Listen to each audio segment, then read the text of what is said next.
Divide and conquer. That's how we raise trilingual kids using the one parent, one language method. In this video, I'll break down what this method is, how it works, its pros and cons based on our real life experience, and share tips on how to make it work for you. Hello, if it's your first time here, welcome to my channel. My name is Kayi and I'm a UK mum raising trilingual children with my husband here in the UK. In this video, I am doing a deep dive into the one parent, one language method, which has been one of the core pillars of our trilingual family journey. We've been using one parent, one language, also known as OPOL, since 2016. And I really want to give you a realistic, no fluff view of how it actually works in real life. Plus, I'll share some tips on how to make it work better for your family too. This video is divided into 3 parts. First, I'll break down what OPOL is and why so many families use it. Then I'll dive into the pros and cons based on our own actual experience of using this method for over 8 years now. And I'll share some practical suggestions for how to deal with the challenges. And finally, I'll give you my personal verdict and some final thoughts. By the end of this video, you'll know exactly what OPOL is, whether it might be a good fit for your family, how to apply it in the real world, and how to avoid some of the common pitfalls that we ourselves have faced. So let's get started. Part 1, what is OPOL? So part 1, what is one parent, one language? It's exactly what it sounds like. Each parent consistently speaks to the child in one language and only that language. So one parent equals one language. Let's say one parent is French and the other is Spanish. The French-speaking parent always uses French with the child. The Spanish-speaking parent always uses Spanish. And if you live in an English-speaking country like we do, English becomes the third language, often picked up from school, friends, and the general environment. In our case, I speak to the children in Mandarin, my husband speaks to them in Russian, and they pick up English from school and everyday life. Now, why do people use this method? It creates really clear language boundaries. It helps children build strong associations between a specific parent and a specific language. That reduces the mental effort for both parent and child because there's no need to constantly think about which language to use. Studies have shown that children in OPOL households tend to develop good receptive skills in both languages, especially when the parents are consistent from an early age. It's been widely used and recommended in bilingual and multilingual parenting circles. And there's academic support for it too. For example, research by Anik Dihauer found that consistency in parental language use was one of the strongest predictors of whether children actually spoke both languages. So that's the theory. But does it actually work in practice? Let's dive into part 2, the pros and cons based on real life, at least for us. By the way, if you're enjoying this video so far, please consider subscribing to this channel and giving this video a thumbs up. It really means a lot to me. And if you are new to multilingual parenting, check out my completely free 45-minute video course here on YouTube and grab my 48-page free guide, link in the description box below. Part 2, pros and cons of OPOL. So let's start with the pros. Pro number 1, OPOL was actually the most logical option for our family. Why is that? My husband doesn't speak Chinese, I speak very little Russian, and we live in the UK, so OPOL kind of chose us. For us, it just made sense for each of us to speak to the kids in our language.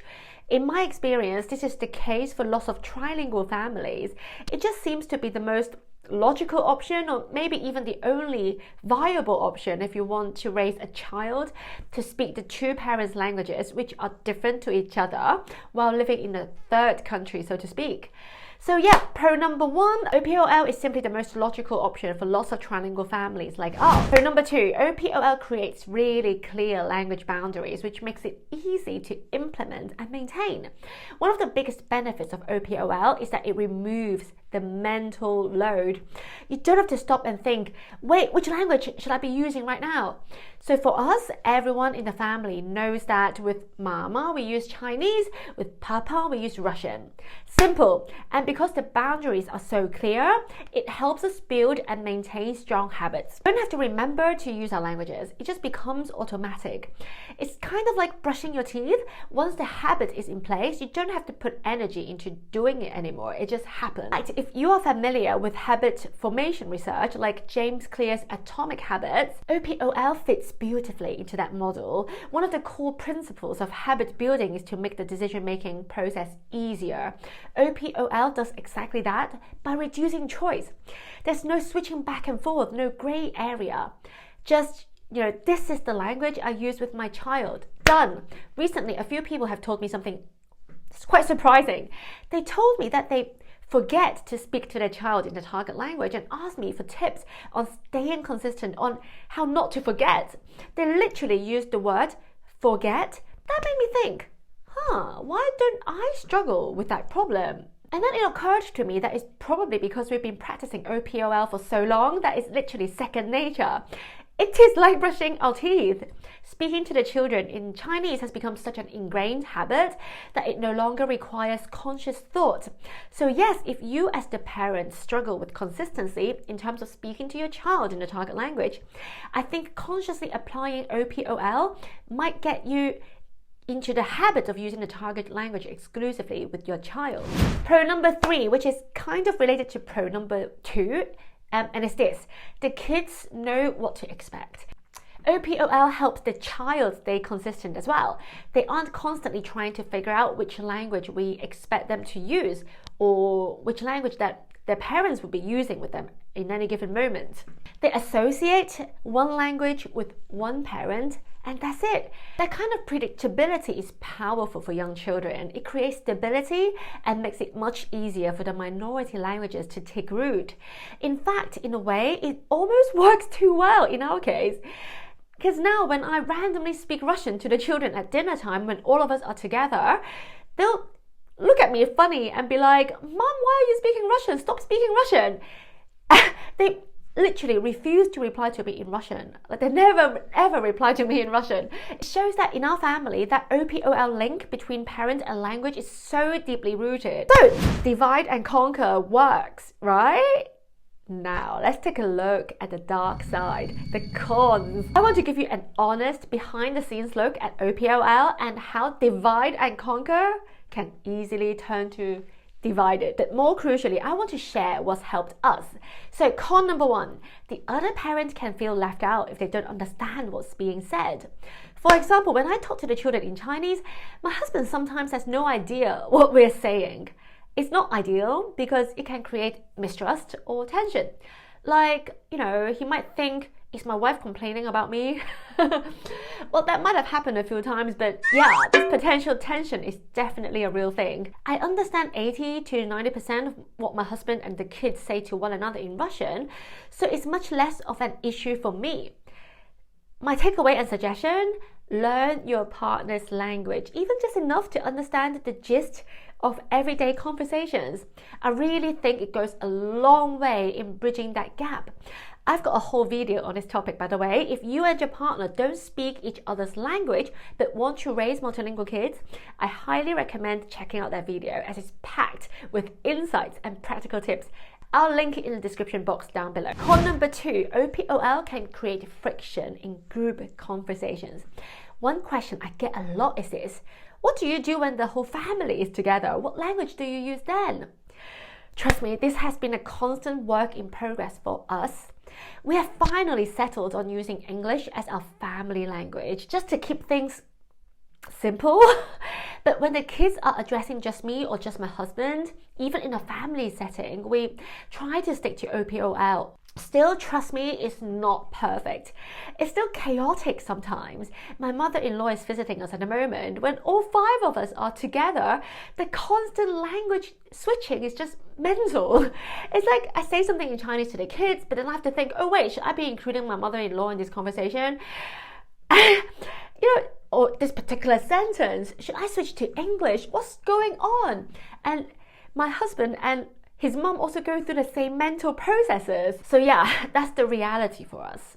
Still, on the whole, we've found a good balance most of the time. Look, I'm not saying that what works for us will work for everyone. You'll have to do what feels natural to you and your family, but yeah, the friction is definitely real and you will have to work on it as a team. Number 3, other people might judge you and comment on what you're doing. Story time. A few years ago, we met a young British couple with a toddler while on holiday in Turkey. They were really confused by our language setup. They first asked me, "Oh, what language are you speaking with the kids?" I said, "Chinese." And then they turned to my husband and they were like, "Oh, do you speak Chinese too?" I guess he doesn't look very Chinese. Yeah. He said, "No, I speak to the kids in Russian." That young couple looked so surprised and confused, and they asked us tons of questions like, "What? So you speak to the kids in different languages? How does that work?" They seemed to view us as like coming from a different planet. So yeah, while OPOL can feel totally normal to you once you've been doing it for a while, some people won't get it. But honestly, most people are more curious than judgmental about it, in my experience. If anyone asks, you can simply give a brief explanation. If you want to, then just move on. Con number 4, uneven exposure. Let's be real, one parent usually ends up spending more time with the kids, right? In our case, that's me. We are very fortunate that I work from home 100% of the time, which means I spend a lot more time with the children. Since birth, they've always spent more time with me than with my husband, which is, I guess, one reason why their Chinese has always been stronger than their Russian. Or maybe Russian is just harder, who knows? Watch my video comparing Russian and Chinese if you are curious. Anyway, what can you do if you find yourself in a similar situation? I would recommend bolstering the weaker language with other forms of input. Take us as an example. We send our children to weekend Russian classes. They've been going to Russian school every weekend since they were toddlers. This at least gives our kids some additional exposure to Russian, helping to counterbalance the uneven exposure. So, what's my final verdict on OPOL? Overall, OPOL has been a rock-solid foundation for our trilingual family. It's not perfect, but for us, and probably for many other multilingual families out there, it's the most doable approach. We've stuck with it for over 8 years now, and it continues to serve us well for the most part. If you want to find out what the other 4 pillars of our overall trilingual parenting strategy are, check out the next video where I break it all down step by step and show you exactly how we raise trilingual kids here in the UK. Thank you for watching and see you in the next one.